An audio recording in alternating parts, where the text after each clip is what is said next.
Magnus Cort is almost there. Magnus Cort is caught here by Enric Mas.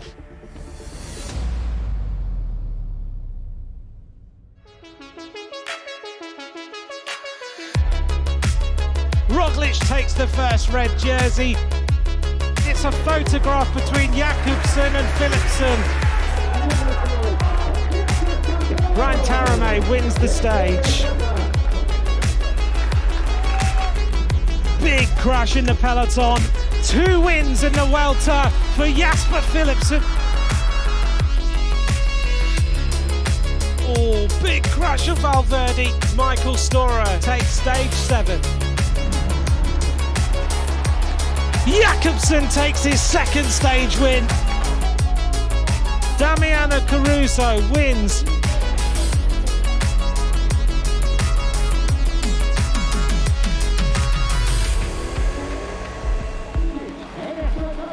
Michael Storer, 2 wins in La Vuelta.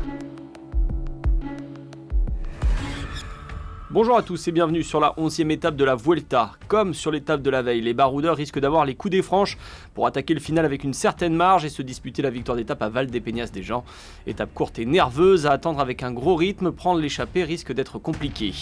Le final le sera aussi avec un enchaînement entre le Puerto de Locobin et l'arrivée à Valdepéñas avec une belle montée comme juge de paix de cette étape. Pour Odd Christian Eking, il s'agira de défendre pour la première fois un maillot de leader dans un grand tour. C'est incroyable d'être leader d'une course aussi importante que la Vuelta. C'est sûr que c'est l'un des plus grands moments de ma carrière. C'est de la responsabilité, mais ce n'est qu'un bonus pour l'équipe. On va essayer de défendre au mieux ce maillot.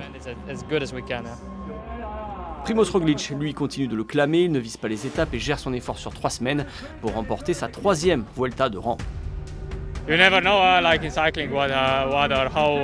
Oui, peut-être qu'on va essayer de chasser derrière l'échappée aujourd'hui pour tenter la victoire d'étape. Mais dans un premier temps, ça dépend surtout de la situation de la course. On veut pas non plus se tuer totalement pour aller gagner une étape aujourd'hui. S'il y a une chance, pourquoi pas? On va essayer d'y aller. Quelques-uns de ses adversaires voudront tenter leur chance à l'image de l'Autrichien Großschartner, actuellement dans le top 10. Je pense qu'aujourd'hui c'est une bonne étape pour moi avec une arrivée en montée mais assez courte, on va voir. Ça dépend du déroulement de la course avec l'échappée notamment. L'objectif c'est d'être au général, le chemin est encore long jusqu'à la dernière étape.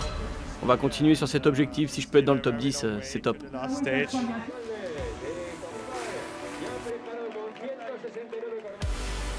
L'échappée tant désirée tarde à partir aujourd'hui, on parcourt près de 26 km sans que le bon coup ne prenne ses distances, résultat pas d'échappée fleuve, les équipes de leaders veillent au grain.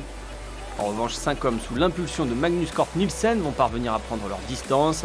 Avec lui, on retrouve Jonathan Lastra, Harm Van Hoek, Johan Boe, déjà très en vue sur cette Vuelta, et un coureur Alpecin Phoenix, Edward Plankart, une équipe qui va chercher à se consoler après l'abandon de Jasper Philipsen, vainqueur de 2 étapes sur cette Vuelta, et qui n'a pas pris le départ aujourd'hui. It's a photograph between Jakobsen and Philipsen. 2 wins in the Vuelta for Jasper Philipsen. 47 km parcourus dans la première heure de course, le rythme est soutenu, mais on ne donne pas de marge aux échappés, pas sûr qu'ils puissent aller au bout. À 90 km de l'arrivée, l'écart est d'environ 2 minutes. Dans le peloton, un moment d'égarement et la chute n'est pas loin. Félix Großschartner de la Boransgro est piégé, mais plus de peur que de mal pour l'Autrichien. Oh! And into that corner, and it's unusual, we're going uphill, and a bit of a touch of wheels.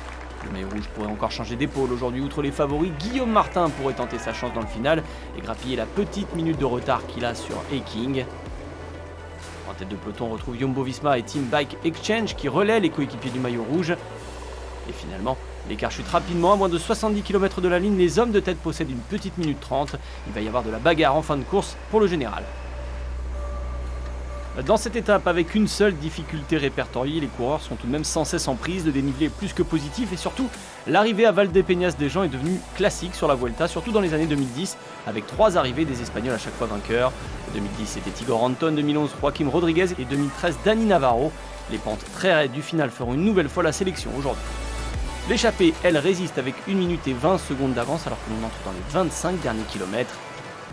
Quelques kilomètres plus loin, quelques équipes décident de durcir encore le rythme de la course dans le peloton. Alors que l'on arrive au pied du Puerto de Locobin, l'écart est passé sous la minute. À l'avant de la course, le groupe de tête explose, Cort Nielsen est rapidement seul. Le Danois tente de résister au peloton des favoris, lâché à ses trousses. Il va passer en solitaire au sommet et file vers la ligne avec un peu moins de 30 secondes d'avance sur le groupe des favoris. Mais la montée finale est rude. Derrière Kort Nielsen, Roglic et Mas semblent très forts. Le Danois est encore devant à 500 mètres de la ligne d'arrivée. Les plus durs après plus de 100 km d'échappée. Is he going to win another stage? He's almost at the line.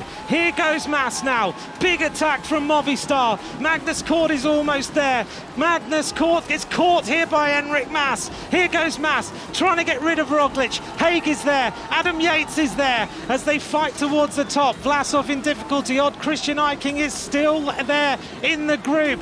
Mayer, here goes the sprint for the line. Roglic opens it up. Mas doesn't quite have the legs. Primoz Roglic crashed yesterday, bounces back today, wins stage 11.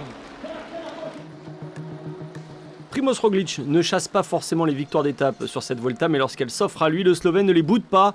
Gros numéro du leader de la Jumbo-Visma aujourd'hui, aucun autre favori n'a terminé devant lui. Voilà encore l'essentiel pour Roglic, qui prend également quelques secondes de bonification.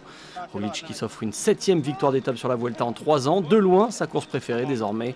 Reste à savoir quand il va reprendre la tunique de leader et s'il pourra s'offrir le triplé à Saint-Jacques-de-Compostelle. C'est vrai que j'étais encore très proche de lui. La dernière fois il avait gagné, moi j'avais fait 2e dans son sillage. Vous savez, aujourd'hui l'équipe a fait un gros boulot, a roulé toute la journée à l'avant pour aller rechercher l'échappée. Je les remercie grandement. Vous savez, la course, c'est bien de gagner car on ne sait jamais quand ce sera la dernière. Yeah, nice to win, huh? You never know when it's the last one. Primoz Roglic s'offre une 2e victoire après celle en contre-la-montre lors de la première étape. Ses deux adversaires de la Movistar, Enric Mas et Miguel Ángel López, complètent le podium du jour. 20 secondes avec les bonifications de Roglic, perdu encore pour Bernal aujourd'hui. Eiking termine dans le top 10 de cette étape. Une belle performance pour le Norvégien qui lui permet de conserver son maillot de leader. Eiking a franchi la ligne d'arrivée juste devant Guillaume Martin, toujours 2e du général. Roglic est à moins de 2 minutes, Enric Mas est à 35 secondes du Slovène. Les Ineos Grenadiers sont un peu plus loin. Jack Haig, présent dans le final, est un adversaire à surveiller. Le classement par points est dominé par Fabio Jakobsen qui, après le retrait de Philipsen, a un nouvel adversaire. Il s'agit de Primoz Roglic, certes à 79 points, mais le Slovène peut encore viser le maillot vert. Le maillot à pois est conforté par Damiano Caruso qui a fait l'effort dans le Puerto de Locubin pour passer derrière Kort Nielsen. Résultat, il a pris 3 points précieux. Enfin, Bernal a terminé derrière Vlasov pour 4 secondes aujourd'hui. Le Russe grappille quelques secondes. Il est à 1 minute 22 du Colombien. Demain, 12e étape entre Jean et Cordoba, 175 km et un parcours heurté dans le final. 2 belles ascensions placées dans les 60 derniers kilomètres. Une belle étape à venir encore une fois pour les baroudeurs. Les favoris, après la petite explication du jour, devraient laisser filer.